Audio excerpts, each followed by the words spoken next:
Hi everyone, this is Aaron for Zollotech, and we're going to review the Droid Zyboard 10.1.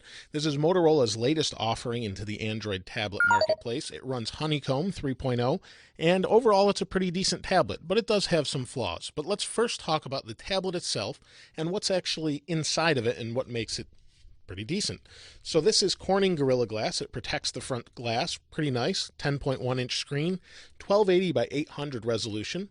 Pretty nice looking screen, not quite as vibrant as you might like. It is an IPS display, so pretty well viewable at most angles, and it's pretty decent overall. And you can see highly reflective, and that's not necessarily a great thing, but that's kind of what you get with tablets nowadays. Now inside, it's run by dual 1.2 gigahertz processor, or dual core rather, and it's pretty nice.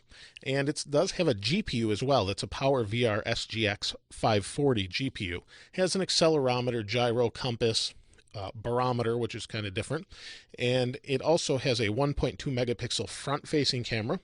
On the back, we have a 5 megapixel rear-facing camera with LED flash. We also have dual speakers for virtual surround sound. We have our volume up, volume down here on the side, our power/sleep wake button on this side. Now on the bottom, we have our SIM card slot for the Verizon 4G LTE. Very fast speeds with this thing. I don't have it connected to Wi-Fi because it's actually faster than my home modem for the most part.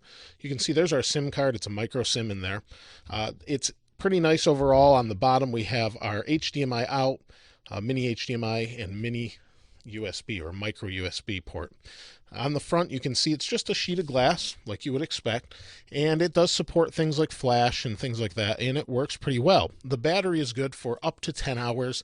If you're doing heavy 4G LTE browsing, you're really not going to get that kind of speed, but overall it's pretty nice. So let's go ahead and turn it on, and it does come with this stylus. You don't have to use the stylus, and the stylus is kind of interesting because it has a battery in it, and it's a quadruple A battery. You can see there on the front.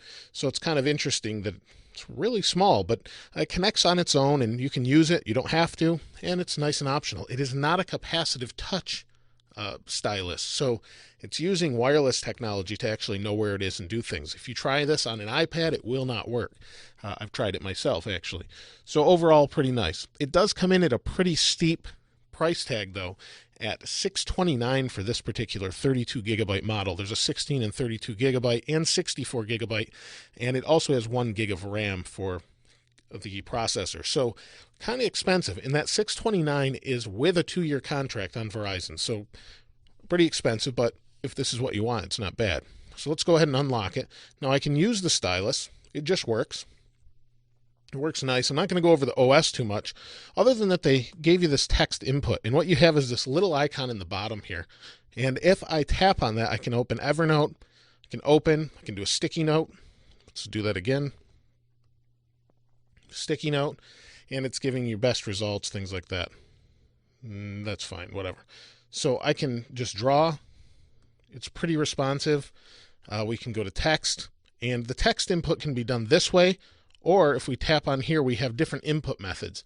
So I can do my script, stylus, swipe, things like that, all built in. So if I go here, it's trying to show you that how you can type and write and things like that. Overall, pretty nice. And we'll say hello. You can see I'm kind of scribbling. Didn't come in perfect. It came in okay. It said HE110. We'll try it again. So it takes some practice, especially writing on glass. You can see it's not very responsive. And that's really one of the downfalls of this tablet, is this stylus. I really, other than for drawing, don't like the text input. It does not seem to work well. I've tried this over and over.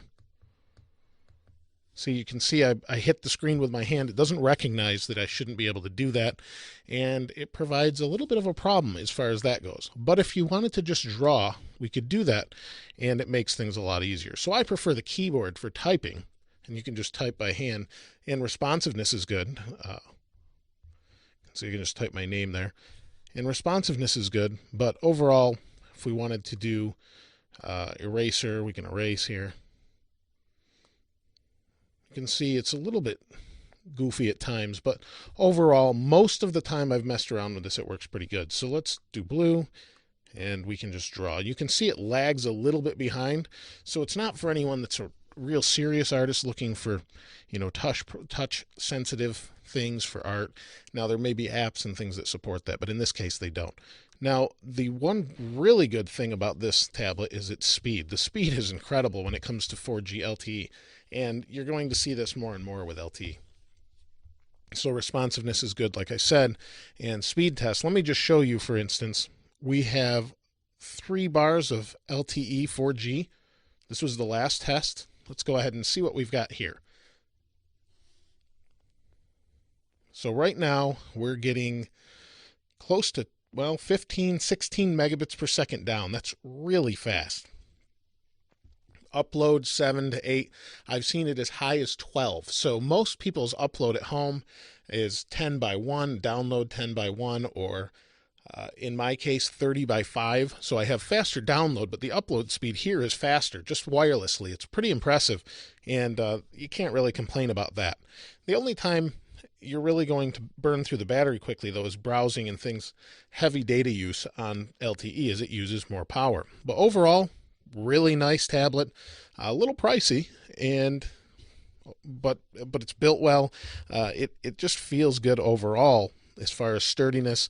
This has kind of got a rubber feel to it on the outside as well. So it's got some nice features. The camera's decent. It's just, the problem is the price. If they could get this down to $500 with no contract, it'd be an easy buy for someone that wants something other than an iPad. You can see there's the camera. Let's see if we can focus on that a little bit better. There we go. See if it'll do it by itself. There it went. It auto-focused, took a decent picture, and we can take a look at that picture here. So you can see the camera's pretty good. Overall, it's decent. It's not a bad tablet at all. It's just maybe out of the price range, or too close to some of the competitors if you're looking for something else. But overall, great tablet. I like the idea of a stylus, not having to use it or having the option to use it. It's neat to be able to draw on the screen, but when it comes to text input, you might want to look elsewhere or for an alternative or something like that. Overall, though, great thing. They've got some extra little apps on here too, but basic Motorola things that you're going to find.